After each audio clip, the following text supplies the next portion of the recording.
ગુજરાત ન્યૂઝમાં આપનું સ્વાગત છે। ભવ્ય રંગોત્સવ યોજાયો। વડોદરા સ્વામિનારાયણ મંદિરે રંગોત્સવ પર્વની ભક્તિસભર ઉજવણી। ખજૂર, ધાણી, દ્રાક્ષ અને ચણાનું અન્નકૂટ કરાયો। સ્વામિનારાયણ સંપ્રદાયના મંદિરોમાં છેલ્લા 200 વર્ષથી આ ફૂલોત્સવની ઉજવણી કરવામાં આવે છે। ધૂળેટીને ફૂલદોત્સવ, પુષ્પદોલોત્સવ, રંગોત્સવ કે પોંખોત્સવ પણ કહેવામાં આવે છે। કલાનગરી વડોદરા હરણી રોડ શ્રી મુક્તજીવન સ્વામી બાપા માર્ગ સ્થિત આવેલ શ્રી સ્વામિનારાયણ મંદિરે શ્રી સ્વામિનારાયણ ભગવાનના નાંદ વંશીય પરંપરાના શ્રેષ્ઠ આચાર્ય જીતેન્દ્રપ્રિય દાસ સ્વામીની અનુજ્ઞાથી વડોદરાના પૂર્વ મહંત શ્રી હરિ કેશવદાસજી સ્વામી, મહંત સનાતન સ્વરૂપદાસજી સ્વામી, ગુરુ પ્રિયદાસજી સ્વામી વગેરે પૂજનીય સંતો તથા હરિભક્તોની ઉપસ્થિતિમાં ફૂલદોત્સવની ઉજવણી કરવામાં આવી હતી। આ પ્રસંગે પૂજનીય સંતોએ સ્વામી બાપા ઉપર ગુલાલ તથા રંગથી અભિષેક કર્યો હતો અને ત્યારબાદ તે પ્રસાદીભૂત ગુલાલનો છંટકાવ હતો સંતો તથા હરિભક્તો ઉપર કર્યો હતો। આ રંગોત્સવ પર્વે ફગવા રૂપે ખજૂર, ધાણી, દ્રાક્ષ અને ચણાનો અન્નકૂટ ધરાવવામાં આવ્યો હતો। આ પ્રસંગે નંદ પદવીની સંતો રચિત કીર્તનો ગવાયા હતા અને ઉત્સવ કરવામાં આવ્યો હતો। અંતમાં સૌને ધાણી, દ્રાક્ષ, ખજૂર, ચણાનો પ્રસાદ આપવામાં આવ્યો હતો। ફૂલદોત્સવ શ્રી સ્વામિનારાયણ ભગવાનનો અતિપ્રિય ઉત્સવ હતો। આ ઉત્સવ શ્રી સ્વામિનારાયણ ભગવાન દર વર્ષે જુદા જુદા સ્થળે ઉજવતા હતા। ધોરાજીથી માંડી ગઢડા, લોચા, પાંચાળ, બોટાદ, સારંગપુર, વડતાલ આદિ ગામની રજકણો આ કેસુડાના રંગો રંગાયેલી છે। જે ઉત્સવમાં ભગવાન અને તેમના સંતોના દર્શન થાય એટલે ઉત્સવ માત્ર ઉજવણી નહીં પણ એક અવસર બની જાય છે। વડતાલમાં શ્રી સ્વામિનારાયણ ભગવાનને 12 બારણાના હિંડોળામાં ઝુલાવવામાં આવ્યા હતા અને સર્વાવતારી શ્રી સ્વામિનારાયણ ભગવાનને 12 સ્વરૂપે બિરાજીને દર્શન આપ્યા હતા। વર્ષોથી શ્રી સ્વામિનારાયણ મંદિર વડોદરામાં રંગોત્સવની ઉજવણી કરવામાં આવે છે। રિપોર્ટર નરેશ કતિજા સાથે રાહુલ પટેલ। જય સ્વામિનારાયણ। અમે અહીંયા મણિનગર શ્રી સ્વામિનારાયણ ગાદી સંસ્થાન સંચાલિત વડોદરા હરણી પાસે સ્વામિનારાયણ મંદિર જે વડોદરાનું આવ્યું છે ત્યાં અમે સવારથી 10 વાગ્યાથી રંગોત્સવનું કાર્યક્રમ ખૂબ ધામધૂમથી અમે ઉજવ્યો, ઉત્સવ કર્યો। આ જે પરંપરા છે એ સ્વામિનારાયણ ભગવાન જે અલગ અલગ ગામમાં, ગઢડામાં, સારંગપુરમાં, વડોદરામાં, સુરતમાં બધી જગ્યાએ ભગવાને રંગોત્સવ ખૂબ ધામધૂમથી ઉજવ્યો છે અને એને એ જ પરંપરામાં સ્વામિનારાયણ ગાદીના આચાર્ય પંચમ વારદાસ જીતેન્દ્રદાસજી પુરુષોત્તમદાસજી સ્વામીજી મહારાજ પણ આવી જ રીતે ખૂબ ધામધૂમથી બધી જગ્યાએ રંગોત્સવ ઉજવી રહ્યા હતા અને આજે પણ શ્રી સ્વામિનારાયણ ગાદીના વર્તમાન આચાર્ય શ્રી જીતેન્દ્રદાસજી સ્વામીજી મહારાજ પંચમહાલ ખાતે પામન ડેમ સ્થળે ખૂબ જ ધામધૂમથી રંગોત્સવ ઉજવવાનો છે અને અત્યારે આજે અહીંયા જે માહોલ ક્રિએટ થયો છે એમાં ભક્તો, સંતો તથા ભાઈઓ અને બહેનો પણ ખૂબ રંગોત્સવ ધામધૂમથી ઉજવી રહ્યા છે। જય સ્વામિનારાયણ।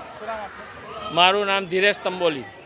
મણિનગર શ્રી સ્વામિનારાયણ ગાદી સંસ્થાન સંચાલિત શ્રી સ્વામિનારાયણ મંદિર વડોદરા શ્રી મુક્તજીવન સ્વામી બાપા માર્ગ ઉપર આવેલું શ્રી સ્વામિનારાયણ મંદિર ભગવાને સ્વામિનારાયણે ફૂલદોત્સવ કર્યો હતો એ જ પરંપરા આજે પણ ચાલી આવી છે અને એ ફૂલદોત્સવ આજે મણિનગર શ્રી સ્વામિનારાયણ ગાદીના આચાર્ય શ્રી જીતેન્દ્રપ્રિયદાસજી સ્વામીની આજ્ઞાએથી સંતો અને ભક્તોએ આજે રંગ ઉત્સવની ઉજવણી કરી હતી। જય શ્રી સ્વામિનારાયણ। આપનો પરિચય? સાધુ સનાતન સ્વરૂપદાસજી, ગુરુ શ્રી મુક્તજીવન સ્વામી બાપા, મણિનગર।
સમાચારોની અવનવી અપડેટ્સ માટે જોતા રહો સેક્યુલર ગુજરાત ન્યૂઝ.